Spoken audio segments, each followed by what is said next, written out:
Hi, everybody. Welcome to Conversations with Calvin, We the Species. I get a kick out of saying this. I'm interviewing Wendy Alexander, but it's tomorrow. And I have kind of like Albert Einstein in relativity. It's tomorrow because Wendy is in Melbourne, Australia, which actually is the second person this week I've talked to from Melbourne, Australia. So I keep going to tomorrow, and I like that. I only wish that would help me pick out lottery numbers if I know what tomorrow is, but it doesn't, I guess it doesn't work that way. So be it. I'm so grateful to the universe for bringing Wendy into my realm. Her journey, listen, her journey, the stuff they make not only books about, but movies. I mean, your journey. So real briefly, just starting out in South Africa, living through apartheid, I can't even process that, and eventually getting to Australia where you are now, and a victim of domestic violence along the way, and a robbery along the way. And now you do some amazing things with careers and with menopause and helping women negotiate that. And you have, career burn. I mean, stuff you're doing, career burnout and stuff you're doing with women, and with resilience, with all it's quite a journey. Truly, truly, truly quite a journey. And that's why I'm thrilled that we can spend some time together. Like I said, it is a movie. I'm not a screenwriter, but it is a movie. And also, we're going to talk about Internal Uprising. I love the cover. We're going to talk about that and your journey. So, Wendy, how about a little bio, a little intro, and then we'll do some talking. Okay. Well, I mean, I guess life started in that difficult environment in South Africa. Although I will say, as a child, as a young child, I didn't really know I was growing up in that environment because when you're in your neighborhood and you're mixing with, playing with your friends on the street and mixing with the neighbor, you don't really know that you're in a segregated society. So my introduction into the segregation apartheid in South Africa happened at age 7 Wow. when the family went to the beach one summer with another lot of family friends. And we were probably on the beach for about 45 minutes or so. And suddenly these policemen appeared. And I'm a child, but I noticed the adults. I noticed their whole body language change. I looked at my father and I remember thinking, why is his jaw so rigid? Like I've just noticed the tension in his face and his body was really still. He also didn't say much. So for me, that was a surprise because my father's a talker. Um, and so even though I didn't quite understand what was going on, I knew something was wrong. And then we were told to leave the beach, and I remember getting in the car. My father literally hurried us, and so did the family friends. They hurried the kids, put us in the car, drove off the beach. And I was always a curious kid, reading a lot of books. Dad was always um, trying to help me explore my curiosity. So my father read a lot of books to me. We had a very close relationship, and he encouraged my curiosity. And so when I started asking questions, I'm like, why did we have to leave the beach? And he didn't answer me initially, and I kept nagging at him. And then he responded by saying, can you for once in your life just be quiet? And I knew then something was wrong because he had never shut me down. He had never told me to be quiet. Um, and I did. And as soon as we got home, once we were in the safety of our home, that's when he sat us down and explained the country that we were living in. That this is what apartheid meant. This is what it meant for us as biracial people, because, I have white grandparents and black grandparents. And so down the lineage is the mixed race. And he said, this is, but in South Africa, you were classified as Cape colored. So I was a Cape colored, someone of mixed race. And there were three classifications. There was the white classification, there was the black classification, and then the colored classification. And so he explained what that meant. He explained the limitations. Then and there, he said, you guys are going to have to work pretty hard. You're going to have to do really well in school because your opportunities are limited in this country. And it was quite a shock. I was also young, so I didn't fully understand it, but I do remember, and I say this often, um, I almost felt like I became an adult in a young person's body, literally in that moment. Because from then I got very serious. I applied myself really hard in school. And that was life, for the next few years. And then as I entered the teen years, I became incredibly rebellious and very angry. I was very angry about the environment I was growing up in. I started to attend rallies, political rallies. At that stage, people were marching to try and get freedom for the black people and the colored people. We wanted the inequity gone. I mean, all of these things. And so, it was the time of, so Nelson Mandela was imprisoned at that stage already. And Stephen Biko was one of the big leaders leading that political movement. So we were involved. I was involved as a teenager, and so experience apart. I wasn't jailed. I was fortunate. They never caught me, but I was whipped. I was tear gassed. All Mm. of those things happened during the furore of that political activism. And then in my final year of high school was when things really came to a head in South Africa. This was in 85. And all the black schools and the colored schools were closed because political violence was getting out of control. There was a lot of tear gassing going on. The police were shooting into crowds, all of this, and people were dying and so on. And so schools were closed. And so I had to spend the last 9 months of my final year of high school sneaking around to teachers' homes to get taught. So because we were still expected to write the exam, the Wow. final exam, but there was no school going on. And so, clandestine activities of sneaking around and trying to get educated and get our lessons done and get ourselves prepared for the exam.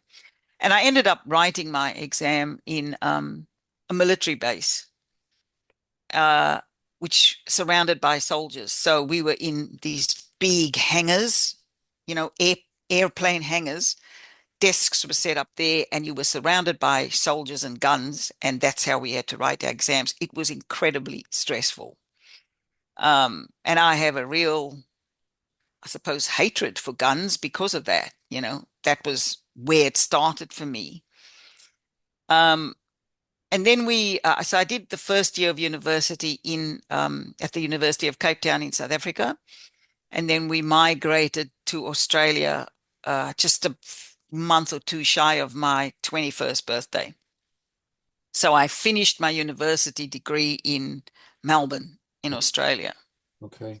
But that was I suppose, the start of the journey. And then, Wow. Melbourne, Australia, that was adapting to a new country wasn't easy. Even though we had wanted to leave, it is very difficult to take on new rules. And in Australia, it was certainly new rules. There was a lot more freedom, obviously. But when you've been sort of programmed in some way to live a certain way, uh, all of us. So I have four siblings, two brothers, two sisters, and myself. My parents, it took us a while to actually adapt to life in Australia. And I remember numerous times, one or two or three of us saying, we want to go home, we want to go back to South Africa, Wow. right? So, and I think I realized that there was a massive impact, even though I didn't know it at the time, but I realized there was an impact when my cousin, who had been living here about 5 years before us, took us into the city one day. And I remember saying to her, what train, which carriage can I get on? And she was like, what do you mean? I'm like, well, where's the black carriage? Where's the colored carriage? Wow. And she was like, you're not in South Africa anymore. You Wow. in Australia. And so that was the realization that there was a level of subliminal programming that had occurred in the country that I'd been born into. And it took a long time to get over all of that. And sometimes, I still find that that trauma that happened around that situation, like sometimes I'll see people, being treated badly and I look at different races and I go, oh, that's a racial issue. It's almost like you feel it immediately. I have learned to let go of it, but it did drive a lot of my life for a long time, which led me to, I believe, I didn't know it at the time as well, but now when I look back and after a few years of psychology and psychiatric sessions to try and help shed all of that, I see how I attracted my partner. There were self-esteem issues there, right? And so I attracted someone who didn't treat me well. Wow. And we had an almost 10-year relationship, which ended when I was pregnant with our daughter. He had an affair. Hmm. I ended the relationship. He got very angry. There was domestic violence, and I had to, almost lost the baby. So incredible mental and physical trauma there. Um, and then I had to start life again. At that stage, I'd been in Australia about 10 years. Yep, it was 97 when the relationship ended. I'd been here since 87. So it was 10 years.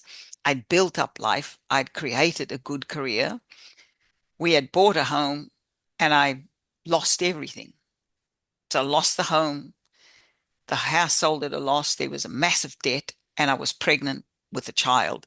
And we split up when I was 4 months pregnant. Oof. So became a single mom before she was even born Oof. and then had to go on that journey. So then and then I had to rebuild. For me, I always say that that time was the rock bottom where I'd lost everything and I had to start over. And I was terrified because I was pregnant. But um, there's also, there's a bit of a fighting spirit because I do remember my dad, even when we were growing up in South Africa, he would always say to us, you can either become a victor in life or you can become a victim of life. You get to choose how it's going to play out for you. And so I think even though I had been a victim of domestic violence and all of the other things that had happened at that stage in my life, because prior to that, I'd been held up in a bank, my very first job, actually. I can't believe it. I read that. I can't believe that with all this, you were held up. Wow. Yeah. So that was the first job after university. I worked at the Commonwealth Bank and there was a holdup and I was the person that they pointed the gun at. There was a double barrel shotgun to my head. And so, obviously survived that. They caught the guys years and years later. But I remember so I've been through a bit of counseling, psychiatric counseling at various stages. That was one of the first times because of, the bank put on the counselors and the psychologists to help those of us who had been in that situation, get through it. But there was nightmares for a couple of years, constantly seeing this double barrel shotgun, and then I had that relationship. So by the time I started over again, I was working with a psychologist again to now there's accumulated trauma going on and I'm trying to work my way through it. I will say she indulged me for like 2 sessions. She let me cry. She let me do all the things that you do, when you're sharing all of what's happened. But then she asked me one of the most important questions I think anyone's ever asked me. And I had been relaying, that relationship with my daughter's father. And she said to me, so what role did you play in attracting this into your life? And I remember feeling incredibly angry, felt like I wanted to punch her because I was on the blame game and I wanted to blame him for everything. But she was intuitive enough to know, she knew that I loved writing and she knew that I loved journaling. And so she said to me, before you answer, she said, I can see by your body language that you're angry. She said, don't react, pause your reaction. And she said, I want you to go home tonight and I want you to take out your journal and I want you to answer that question in your journal. And when I see you at the next session, we'll discuss further. And that was one of the best gifts because I did start writing about it. And I did start realizing that there had been things unresolved in my life, past traumas from growing up in apartheid, being in the bank robbery, all of there was a pattern of violence in my life that had been unresolved. And so I was walking around probably with very low self-esteem and ended up attracting a relationship that was really bad for me. Oof. So when I went back to her, that was, I suppose, the starting place because I was able to own that. We worked our way through it, and it was weeks of therapy. But I started to see that just because life had been really bad and really hard didn't mean I had to be a victim of it. I remembered my father saying, you can choose to be a victor. You can choose to overcome and figure out ways to overcome and still go on to do incredible things, even if you've had a rough start, you know? And Mhm. so that's kind of where I am now. I have gone through many new starts. I've also been through many traumas, as I've just alluded to, Mm. but I've never let it stop me. Put it that way. There's a little bit of a warrior, just like those women on the back in my art. That's what they represent to me, these strong warrior women, Yeah, So there's that probably in me, yeah, from my heritage. yeah, which is amazing, and that you recognize that, and that has moved you along. That energy has moved you along, Yes. and that's part of your makeup. And I look back Yep. on things in my life, little things that it helps to mold you, and there are things in my life which push me on. And Yep. the beauty of it all is if you're able to draw from that and learn from that and actually use that to feed you and to Yep. you. That I mean, I can't even imagine. I can't even imagine because I'm so. Hey, in Jersey, I'm so sheltered. I mean, apartheid.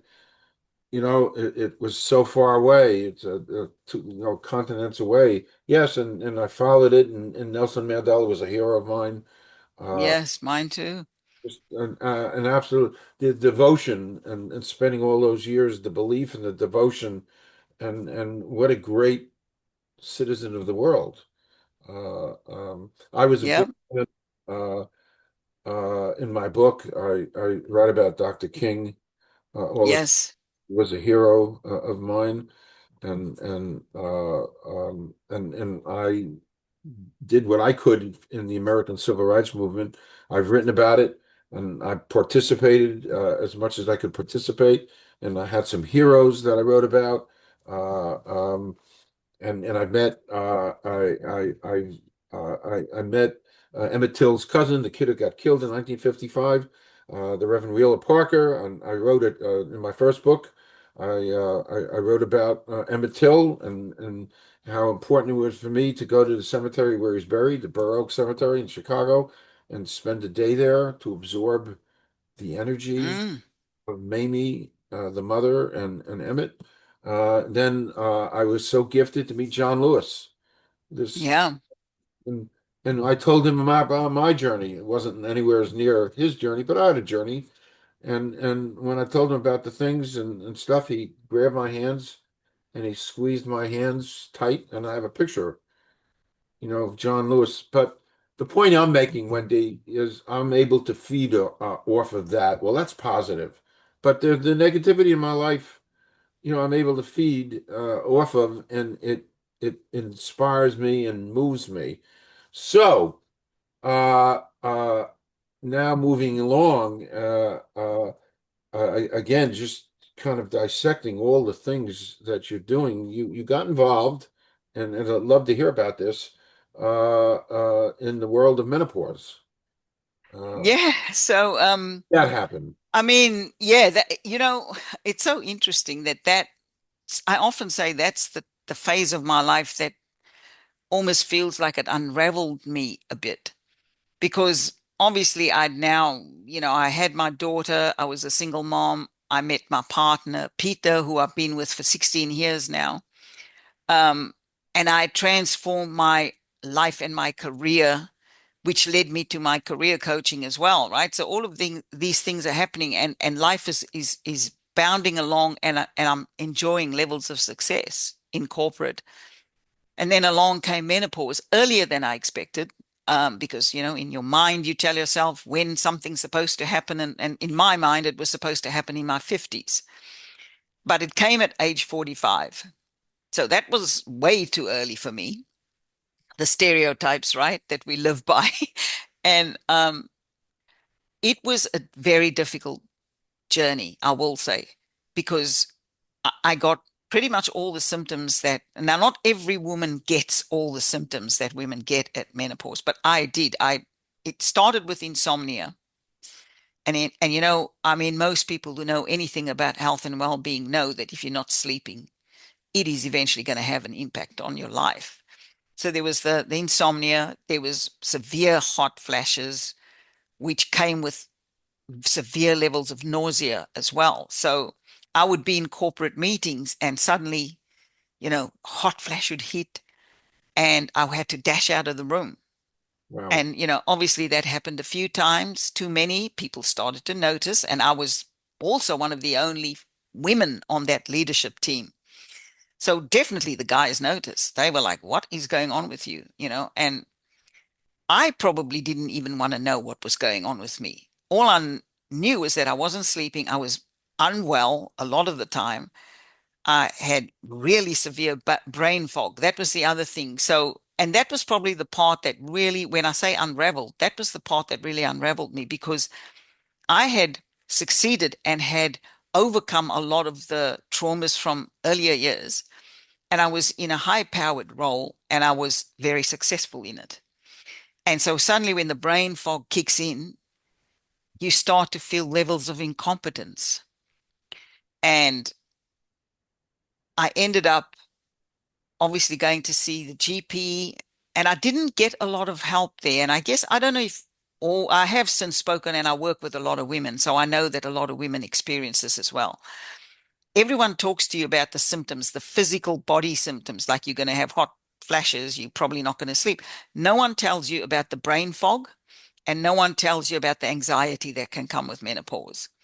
So all of this stuff is kicking in all at the same time, and I am literally unraveling before my own eyes, having to work off to-do lists because brain's not remembering. Um, the stress eventually got too much for me because I'm still in the high power job. I'm still expected to perform and deliver. But I started to recognize that I needed to make changes. I was like, you need to do something different. This level of stress in corporate is not working with this phase of your life.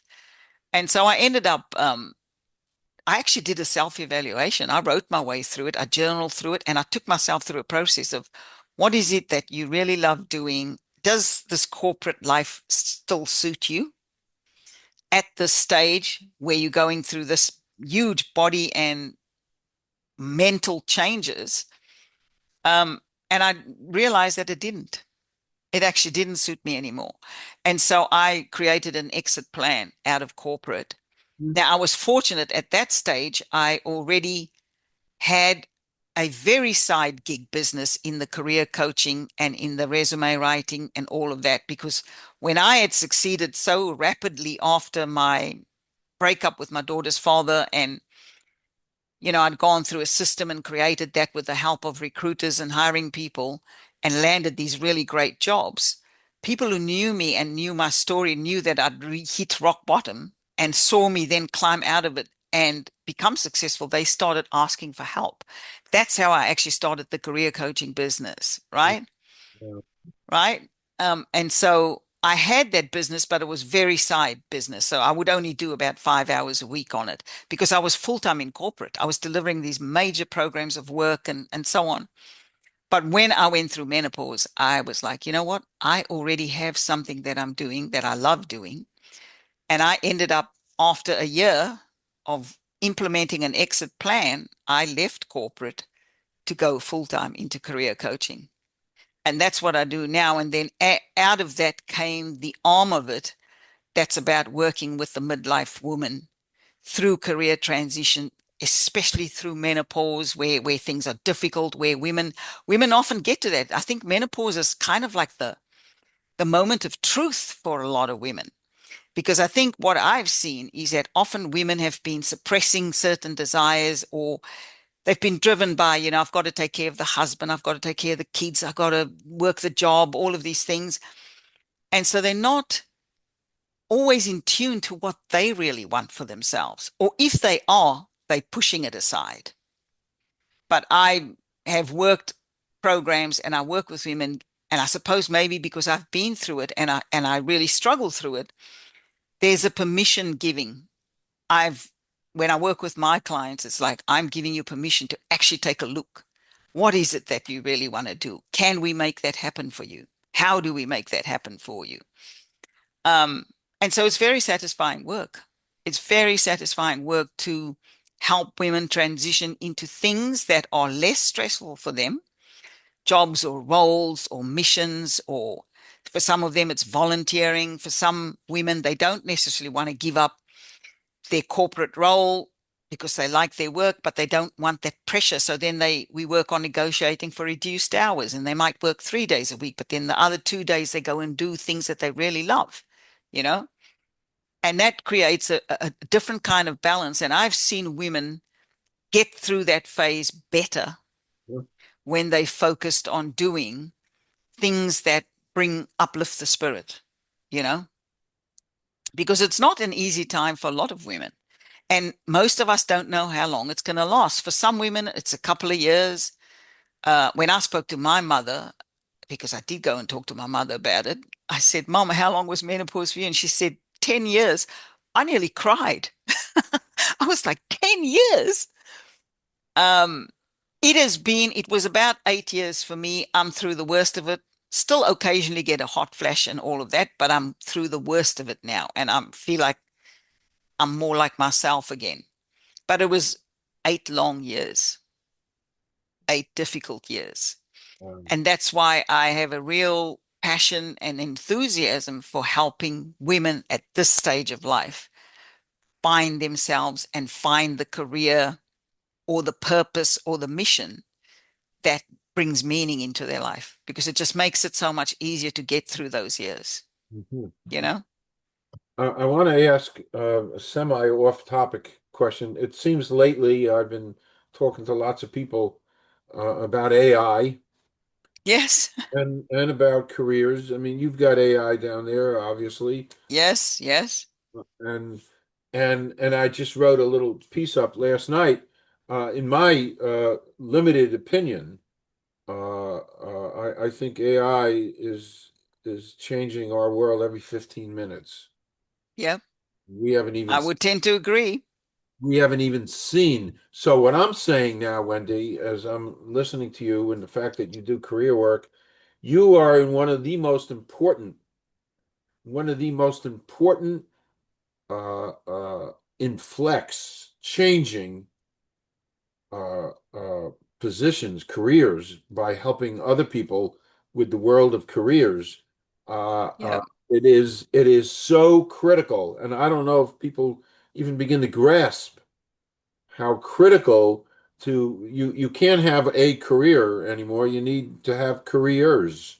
Correct. Hybrids, I call them hybrids. So you're doing many different things. Yep. Exactly. Exactly. So and so I'm praising you, and I'm saying you are in probably one of the most important. Yeah, you got doctors, listen, doctors, and people who help. But my goodness, to help people with careers and to manage above and beyond the whole menopause thing, because that is so hugely important. But and I don't think we even grasp how important what you're doing now is for the Thank you. Yeah. yeah, truly. Yeah. And I just interviewed yesterday uh, Mustafa Amar, and he's from Egypt. I'm not going to do a whole thing. It's from Egypt, was a pharmacist, and then he went to China. He was a diplomat, and then he was a banker and raised money for agriculture. And then he started writing books about careers, helping, Yeah. which is in the last book. He's telling you it's just what you said. Uh, Yeah.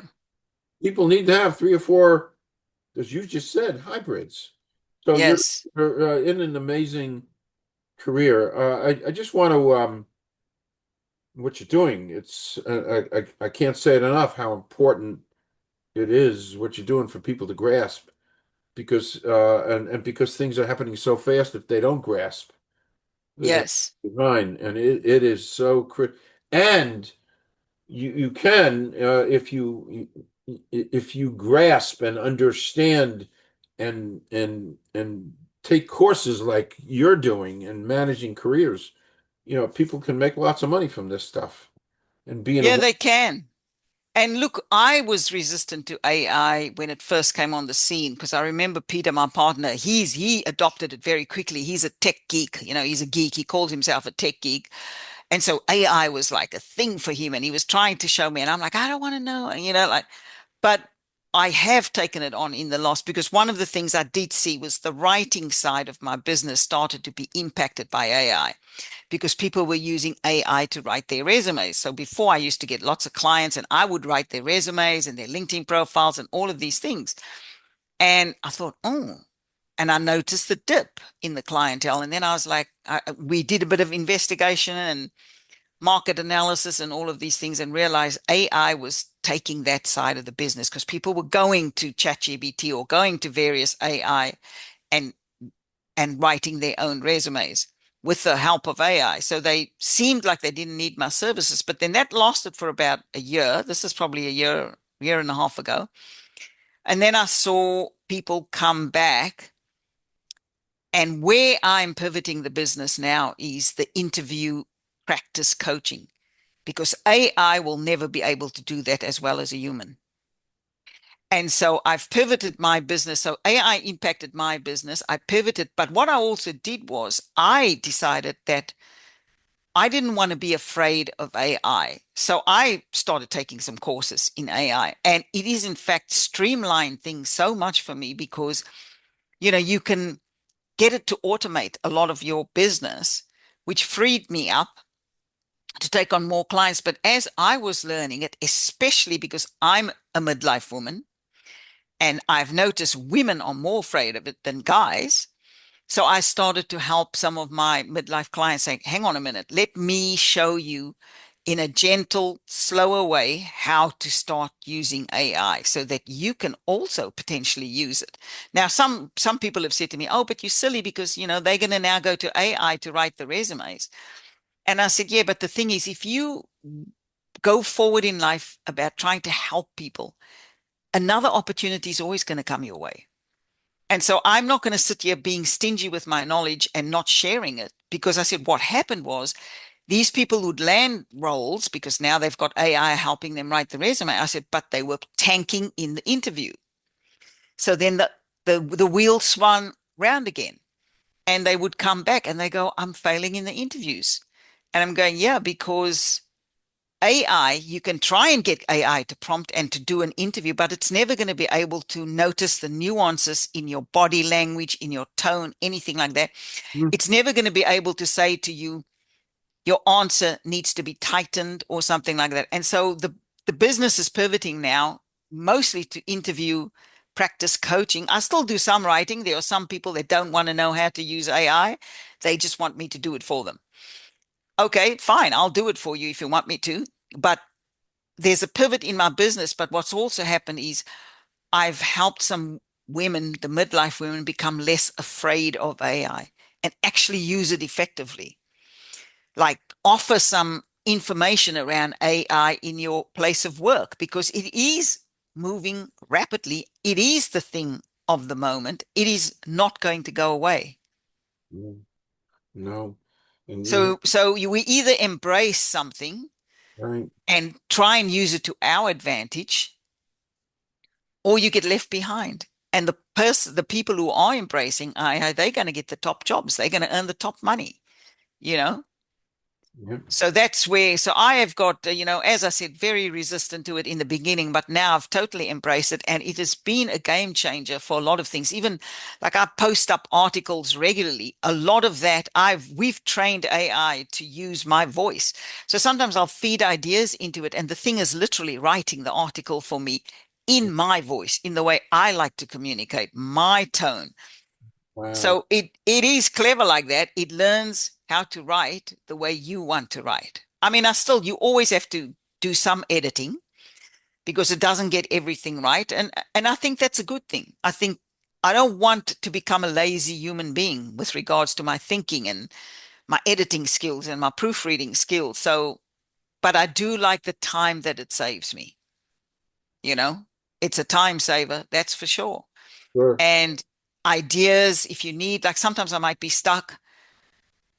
And I go, give me an idea for this particular topic. And then it'll list, three or four, five options. And often out of those five or six options, I probably wouldn't have thought of three of them, you know? And so then I go, okay, now I've got these options. And now which one do I want to write about? And then off I go, It's great for idea generation.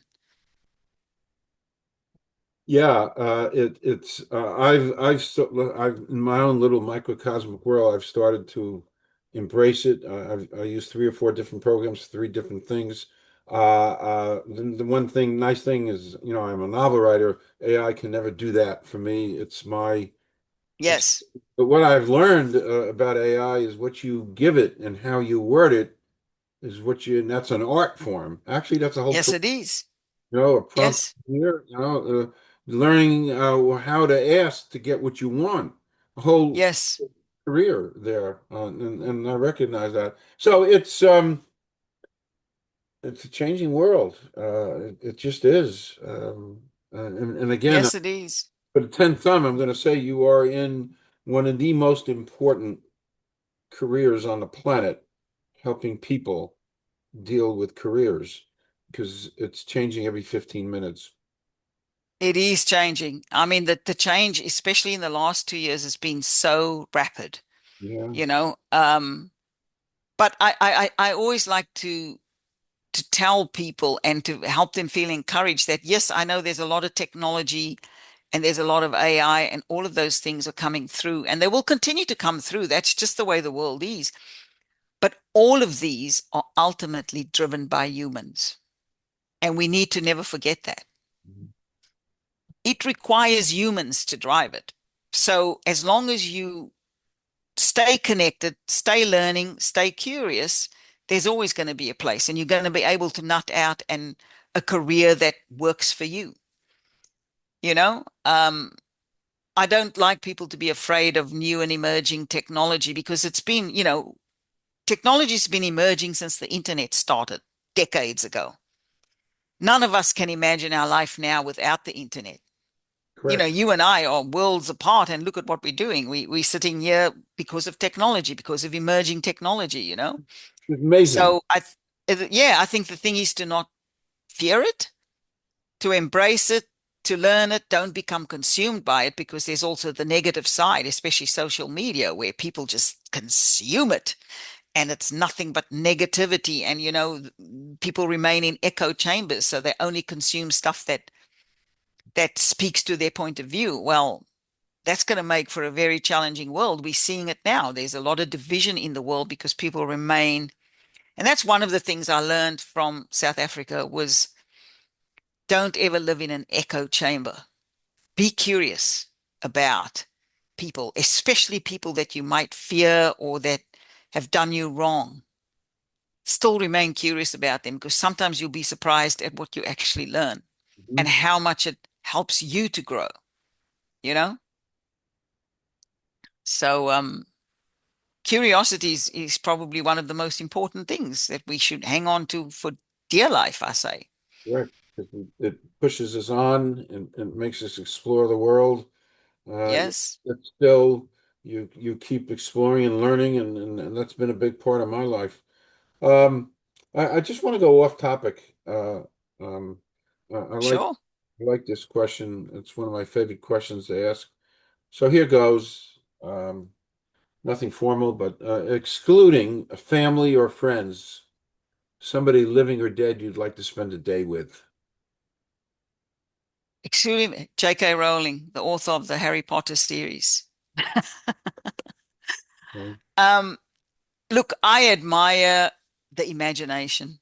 The creativity there for me is I've read the Potter books many times. I'm a big reader, so I read everything. I read, fantasy, I read leadership books, I read spirituality, everything. I consume books. I probably read about 50 titles a year, so probably a book a week.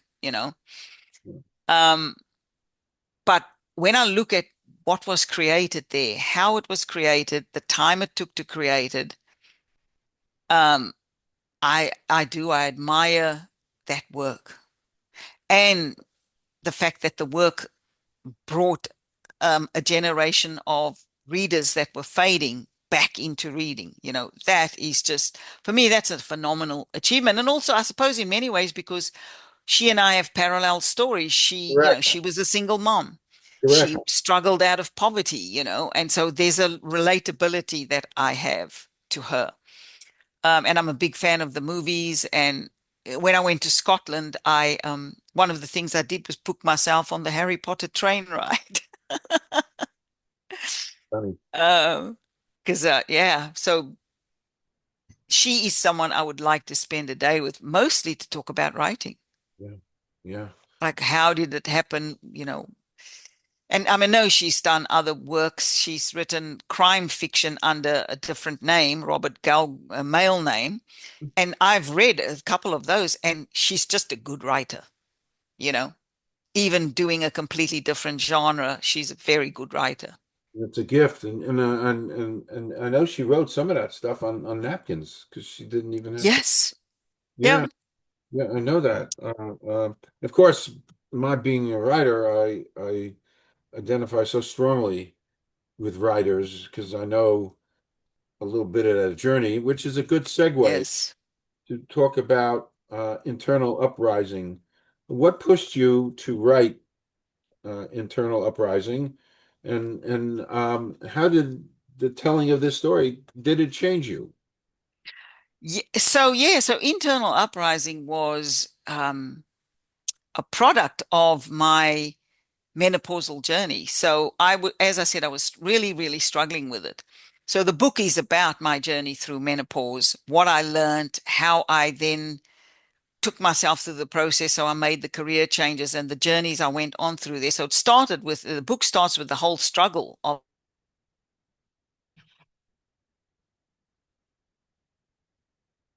I just lost your hearing. Did I I can't hear you. Oh, Oh, I hear you now. Okay. I hear you now. Now I don't hear you. We have an unstable keep can you hello? all right, I Hello? hear you now. Yeah, we You have can hear me now. unstable Okay, unstable wonderful. So the book was really about the menopausal journey. I journaled my way through that because once I started to realize that I was really falling into a dark hole of depression and anxiety and worry because, the brain fog was taking over, the insomnia was taking over. I started to journal. And then I went on a retreat, actually, a spiritual retreat. And the guy that ran the retreat asked me one day, um, he said, what are you doing? Because he was also acupuncturist as well. So he was treating me on the retreat for some of the menopausal symptoms. And he said to me, do you know that I've noticed a lot of my women clients at this age, they become very they're having car accidents. He said they're having a lot more car accidents. Their brain is like it's foggy. And I said, well, that's a symptom of menopause.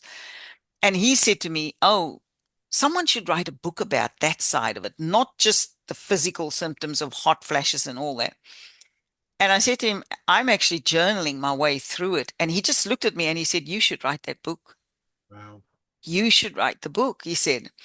And so um we spoke through it. And then when I was at the retreat for about 5 days. And when I came back, I was driving home.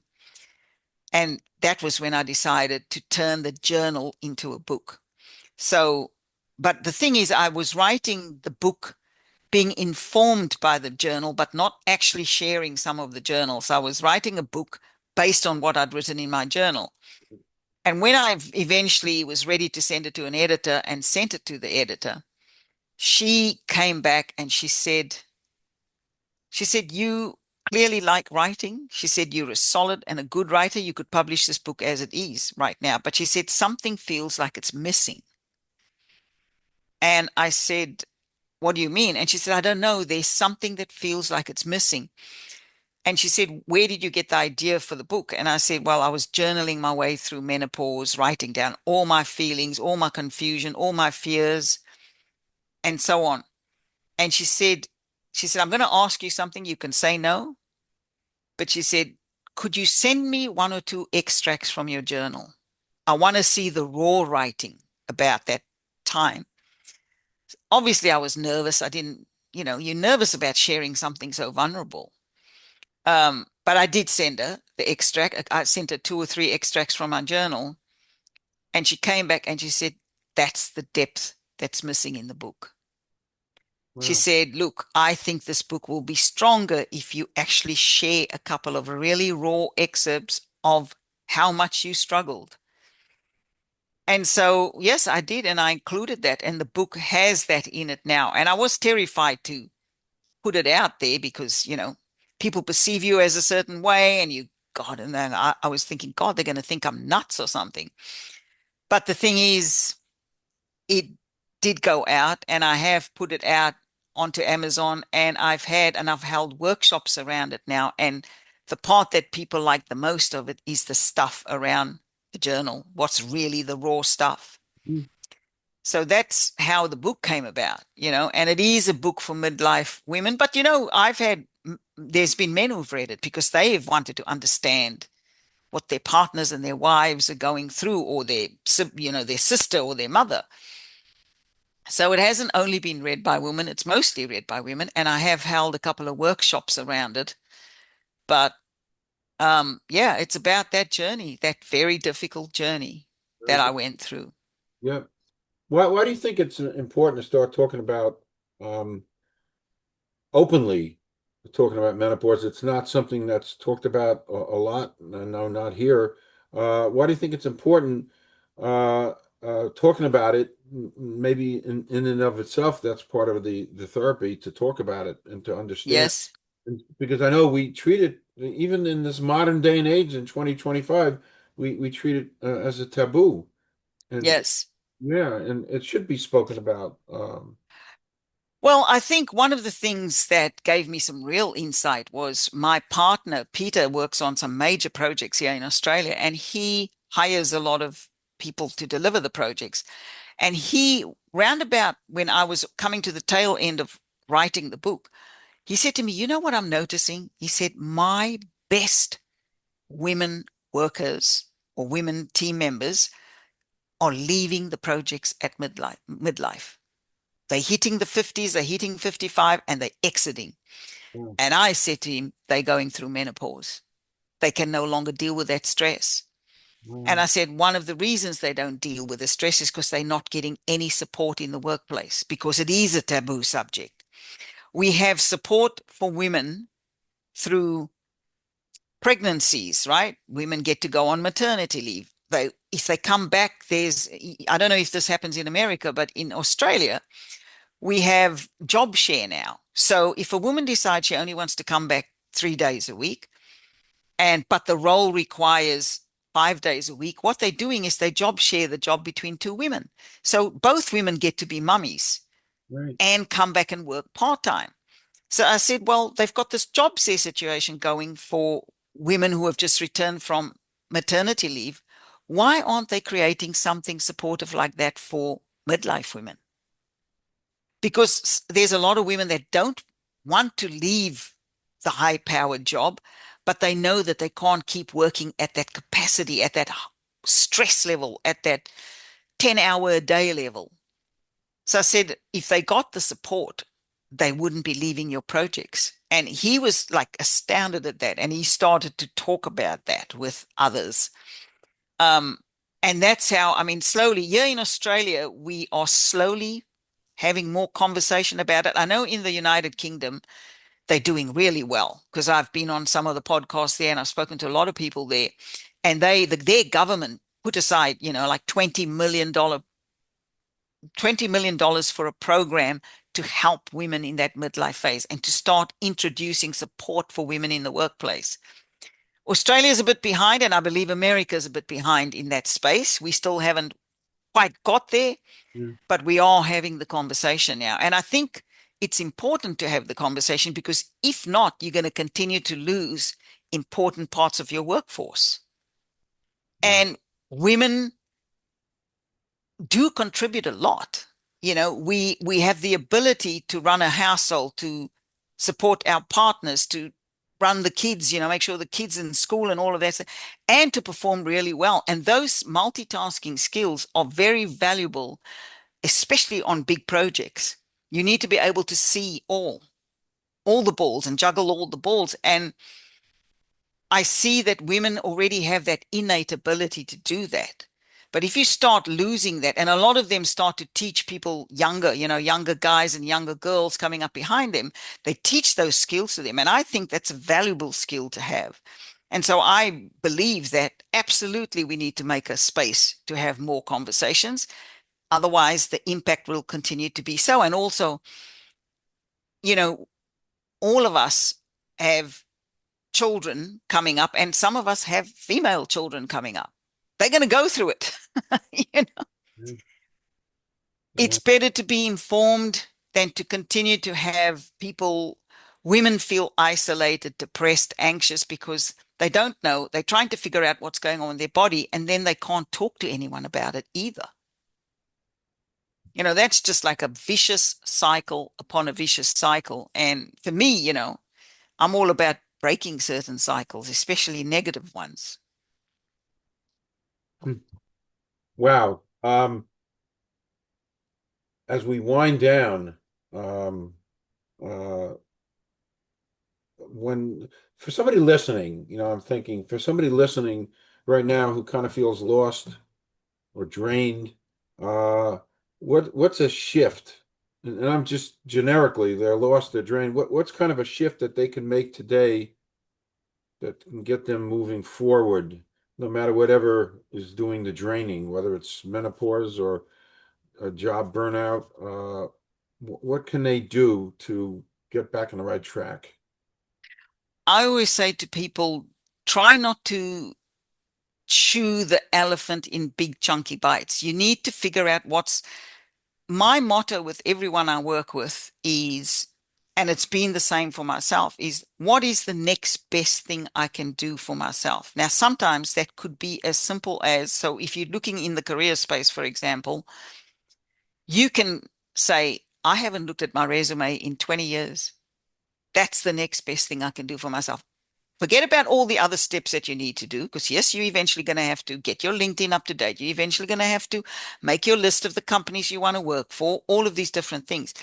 But the next best step is always the step that's going to move you on to the next one and the next one and the next one. Don't try to do all steps at once. It's overwhelming. The moment the human brain becomes overwhelmed, it will literally stop. It will stop, and you won't actually take the action that you need to take because you're feeling too overwhelmed. So for example, in the space of health and well-being, if the next, if you've identified that, I've gained weight, blood sugars aren't doing so good, this and that, okay, what is the next best thing? probably the first thing to do is to go and see a GP and get the bloods done so you know exactly where you're sitting. Then the next step would probably be, okay, what do I do? What can I change today? Maybe today I just don't have the chocolate that I have at 3 o'clock every day, you know? Maybe I have a piece of fruit instead. And so for me, it's always only been about focusing on the next best step, not the 20 that you actually need to do, but just the next best one. Because when you have one little win in life, I think something happens in the body and the brain. When you win in small little ways, it makes you want to keep going. So it's always about aiming for the small wins. The small wins build and they become the big wins, you know? And if we go back to another example, when I was destitute and had lost my home and was pregnant with the baby, the question I said to myself was, what do I need to do right now? I need to make more money. That's what I identified because I got this debt to pay off. I got this newborn. And so I was like, okay, who do I need to talk to that can help me get into a job that will give me more money? To me, the obvious answer was anybody who is hiring. So a recruiter or a hiring person. And that's what I did. I started with talking to recruiters and hiring people and asking them to help me. How could I make my resume better? Is there a certain way I had to perform in an interview? And I was very fortunate. You know, this is over 20 something years ago, but people were kind and they helped me. And that's how I created my system for career growth.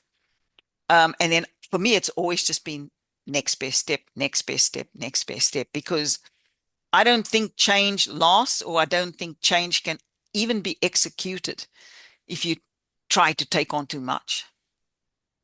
So that's the advice I give to anybody who's feeling stuck or feeling like they can't shift. Because when we dig deeper, I always find that they're trying to do too much. That's why they stuck. That's why, because it's like, I can't do it. There's just too many steps. I'm like, okay, well, what's step number one? Let's just do step number one. Smart. Yeah. Well, by the way, Wendy, do you do coaching here in the States? I work with people from around the world. Yes. Yes, Okay. yes, yes. I mean, obviously we have to work a time frame because I'm in Melbourne, Australia, and most of my clients are in Australia, New Zealand, and Southeast Asia. But I have some in the UK and I have some in the US and in Canada as well. So I work the time frames the way it has to be, Hey, you know? we're here. We're doing our thing uh, Yep. tomorrow, and I love that. I said that earlier. It's great. Internal Uprising is on Amazon. I already checked, and Yes, it is. yes, and that can get there. So there's tons more stuff to talk about, but that's to be continued. So I'm here Yeah. with inviting you to come back in any shape, way, or form because I've been listening, and again, maybe the 15th time I'm saying it. And you know what? You can't say it enough. You can't say it enough. I worked for I wrote this 10 things I learned from the billionaire. And is one of the lessons that I learned that I took away is you want to get a message, you want somebody to process and learn a message. It's got to go through this little channel between the two ears about 10 times, literally Yes. 10 times until you actually, quote, learn it, till it gets. Yes. So I've been saying people need to listen to you and listen and listen. And the career you're in is what you're doing now with careers is one of the most important things to be done on the planet because the whole world is going to be in turmoil and uprising because things are going to change every 15 minutes. Yep. Yep. They Yep. are changing every 15 minutes. But I think at the end of the day, we always have to get back to the core of ourselves and what really interests us. Because if you create a career out of something that really interests you, something that you really love, you're always going to find a way to keep doing that. If you settle for a job that a parent tells you to pursue or something like that, there's always going to be a level of discontent in you. And I don't believe you bring your best self to, we spend so much time at work. We're there for 8 to 10 hours a day. That's like most of your day. Yeah, You may as well be happy as much as you can be. None of us go into roles where we're happy 100% of the time. That doesn't exist. But as much as you can, you may as well be happy. right. So I say to people, as much as the world is changing, find how you and what you love slots into that change in the world, you know, because they are making good money.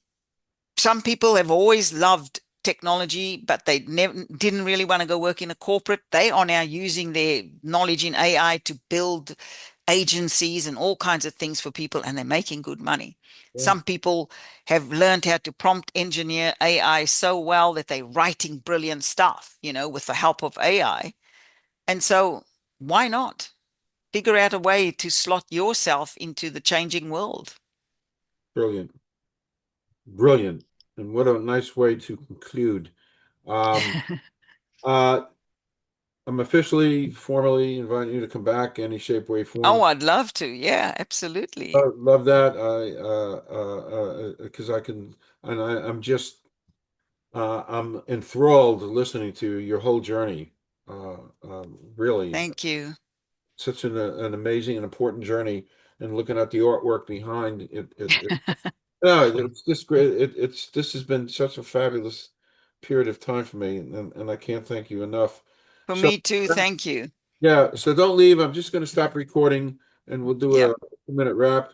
But thank you so much, actually, for letting me see tomorrow. And hey, that's a cryptic thing what I just said. Yes, this it is. See tomorrow. Cryptic Yes, thing it is. tomorrow, and that's what you've done. Thank you, Wendy.